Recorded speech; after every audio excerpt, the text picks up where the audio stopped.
Hello and welcome back to my channel. Today we are going to be doing a book review of The Body Keeps Score. So I needed to put in a trigger warning and of course give a thank you to our patrons. Alright, so I've got the book right here and I've got my notes below, so we're going to jump right in and start talking about self-regulation with trauma. Due to the fact that this is the first thing that the book kind of touches on. It touches on basis of the fact that trauma survivors suffer with a lot of numbing of their emotions and inability to relate to even their most intimate partners on like a strong emotional basis. The only strong emotions that we did see as a breakthrough pattern were going to be anger and shame.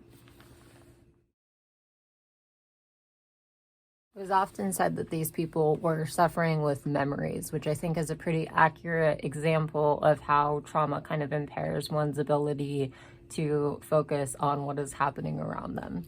Throughout the book, we will go deeper into that and why that is, so stay tuned. The brain seems to have this ability to superimpose the trauma around any of its current situations. Imagination seems to be the mental flexibility that can be gained during the recovery process if there is an ability to trust oneself, if the person begins to feel safe in their environment again.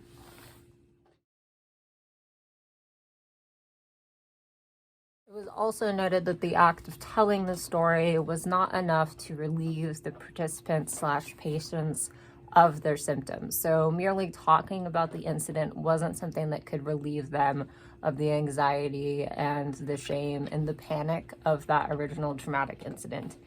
In order for real change to take place, the body and brain must realize the danger has passed and are living in the present reality. Are traumatized people condemned to seek refuge in what is familiar?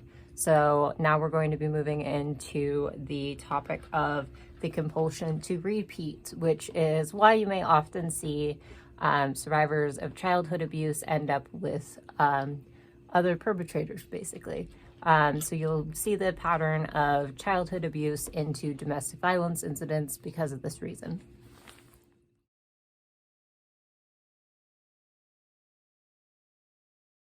The amygdala is one of the first parts of the brain that the book starts to address, and the amygdala is there to detect any threats. They found throughout the course of time that SRIs could raise the serotonin production, which would make patients less reactive. However, I think that this is important to think about when we're talking about inpatient or psychiatric care at large, is it tends to be a sedation of the symptoms and not really addressing the underlying issue of why the patient may be presenting with those symptoms. So they were suppressing the problem without addressing it. Going furthermore into this issue, there was some information provided by the book that referenced 2008, and the medications prescribed at that time tend to be antipsychotic medications.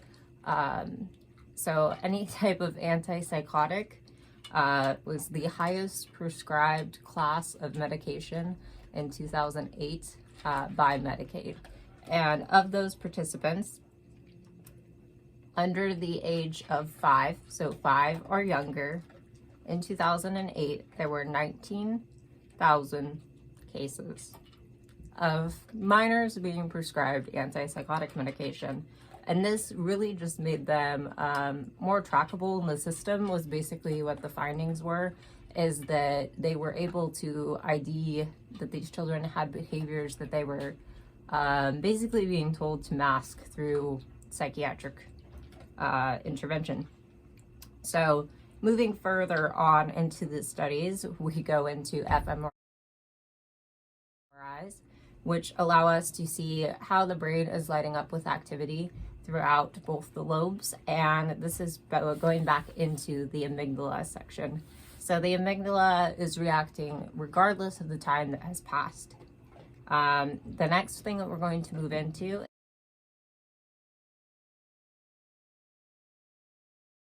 is the left frontal lobe. So the left frontal lobe contains the Broca's Broca's area.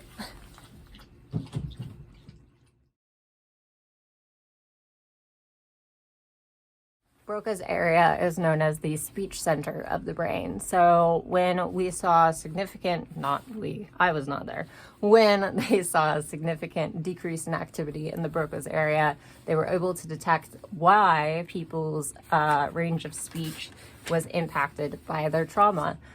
So you would either see people that were shouting obscenities, or you would see people go completely mute as a result of the traumatic incident. And this is because of the area, the Broca's area.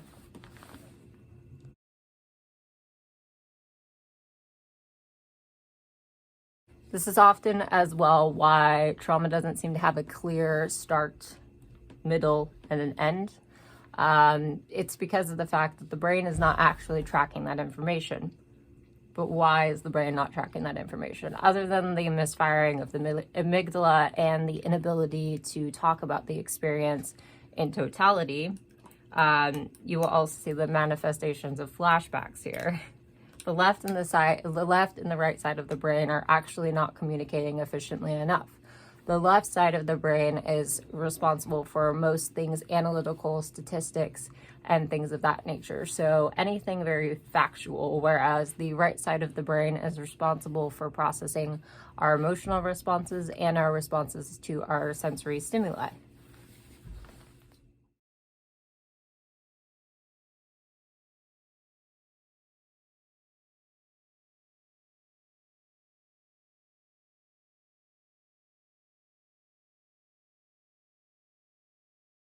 So, as a result, some patients may not be able to report their trauma history in an exact chronological order with all of the details at one sitting due to the misfiring and miscommunication of both the left and the right side of the brain, combined with the Broca's area not focusing.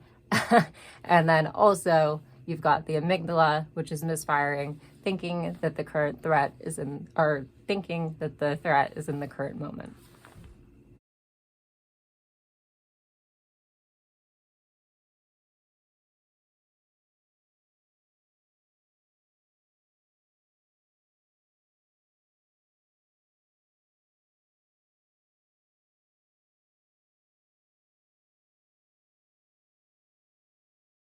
This is another reason that you may see the misfiring of the left and the right side of the brain can result in executive dysfunction. Some patients may even report that they feel like they are out of their mind, and that would be the reason why, is due to that misfiring as well.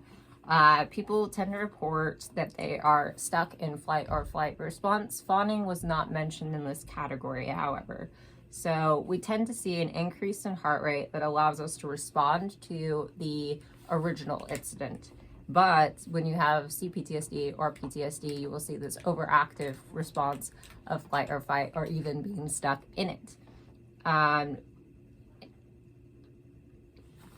in traumatized patients, it took a lot longer for them to stabilize, and their response to the event was much more heightened than the non-traumatized group.